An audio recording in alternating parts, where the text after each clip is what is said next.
Bonsoir à toutes et à tous et à toutes. Bienvenue à ce point de presse qui va aborder essentiellement 3 points. Le premier va concerner la tournée républicaine du chef de l'État. Le second va être articulé sur la grève des magistrats. Et le troisième, nous verrons ensemble quelques points d'actualité.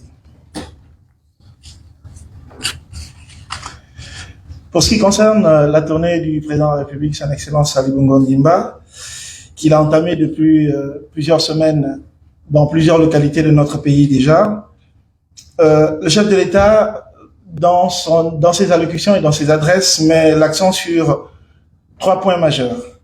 Le premier, c'est le soutien aux femmes par le biais d'un programme d'aide aux activités génératrices de revenus qui a été annoncé dans la province de Langounié.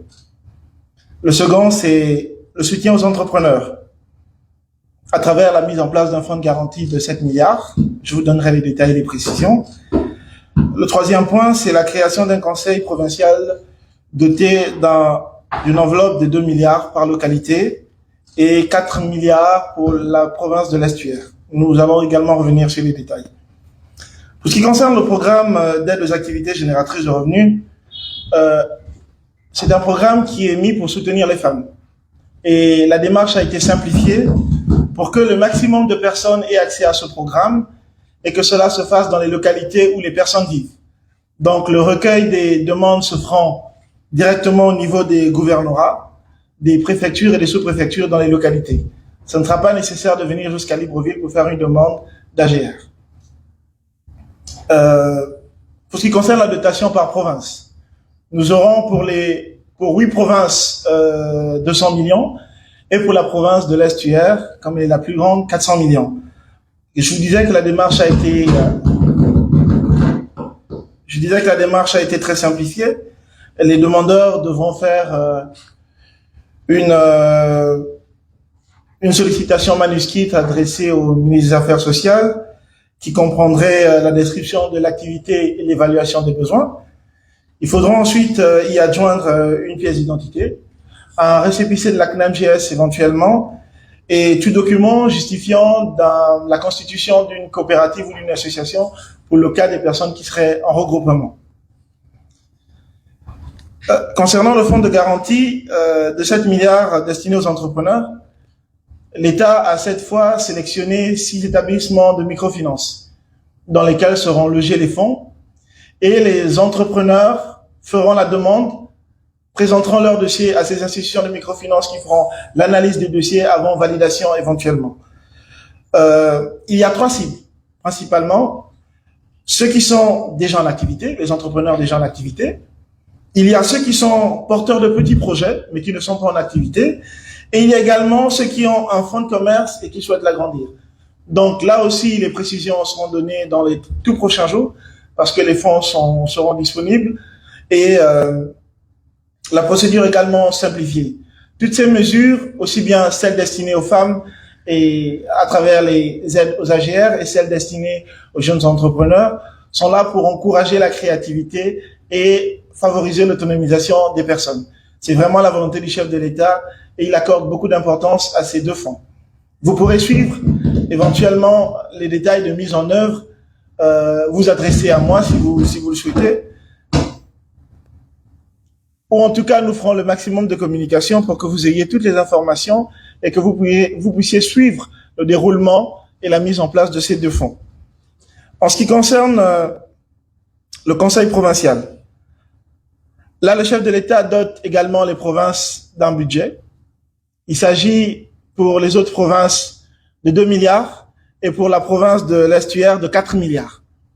L'idée de ce fonds, c'est que les collectivités locales, les responsables locaux autour du gouverneur, du préfet ou du sous-préfet décident de ce qui est projet prioritaire pour eux et les fonds sont directement logés dans les trésoreries provinciales et gérés par le gouverneur de province. Le gouvernement n'interviendra pas, l'État n'interviendra pas, c'est vraiment l'administration locale qui définit ses priorités et qui met en œuvre ses projets. Ça également, vous pourrez le suivre dans les très prochains jours parce que les fonds vont être disponibles dans les 48 heures. En ce qui concerne le point 2 de notre point de presse, celui relatif à la grève des magistrats, il faut indiquer, pour le rappeler, que la transmission d'un projet de loi au Parlement relève de l'autorité du Premier ministre, chef du gouvernement. Lorsqu'un sectoriel a travaillé sur un texte, il y a tout un parcours jusqu'à la validation, la première adoption en conseil interministériel, la seconde en conseil des ministres, et ensuite il y a une transmission qui est faite par le Premier ministre. Donc le projet de loi qui a été transmis pour le cas des magistrats est celui du gouvernement, et le gouvernement s'y retrouve et le reconnaît pleinement. Le gouvernement n'a jamais rompu à ce jour le dialogue avec les partenaires sociaux. Il y a plusieurs exigences ou plusieurs revendications qui ont été faites par le syndicat des magistrats. Le gouvernement a fait l'effort de répondre à certaines d'entre elles, comme la dotation de moyens roulants aux chefs de juridiction. Il y a également la question des TOJ. Des commandes ont été passées et les bénéficiaires les recevront pour la prochaine rentrée judiciaire. À côté de cela, il y a la régularisation des situations administratives. Comme vous le savez, c'est un processus long, mais il est en cours et les choses se feront. Donc, il est faux, absolument faux, de penser que le gouvernement est sourd à ses appels et sourd à ses revendications. Concernant le statut particulier des magistrats qui semble constituer le point de blocage principal, il faut indiquer que les incidences de ce point sont énormes sur les finances de l'État. Et aujourd'hui, vu la santé financière de notre pays, c'est des engagements que nous ne pouvons pas prendre. Pour vous faire un schéma, aujourd'hui, la masse salariale des magistrats représente à peu près 14 millions de francs CFA par an. Et l'augmentation qui viendrait serait de 24 milliards. Donc, un total de 38 milliards par an. En l'état actuel, le gouvernement ne peut pas s'engager sur ces pistes et nous appelons à la responsabilité des uns et des autres, à l'ouverture et à la poursuite des discussions pour que ce pan important de notre nation continue de fonctionner. Nous avons besoin que la justice fonctionne et nous avons besoin que tout le monde se mette au travail. C'est vraiment un appel et il faut que chacune des parties fasse de concessions pour que le pays puisse avancer. Enfin, en ce qui concerne les points d'actualité, je ne vous apprends pas, et vous l'avez certainement remarqué sur les réseaux sociaux et sur beaucoup de discussions en ce moment, ce relent et cette récurrence des discours à la fois xénophobes, haineux et parfois violents. Je tiens à rappeler que la violence verbale peut avoir des conséquences graves et parfois difficilement maîtrisables.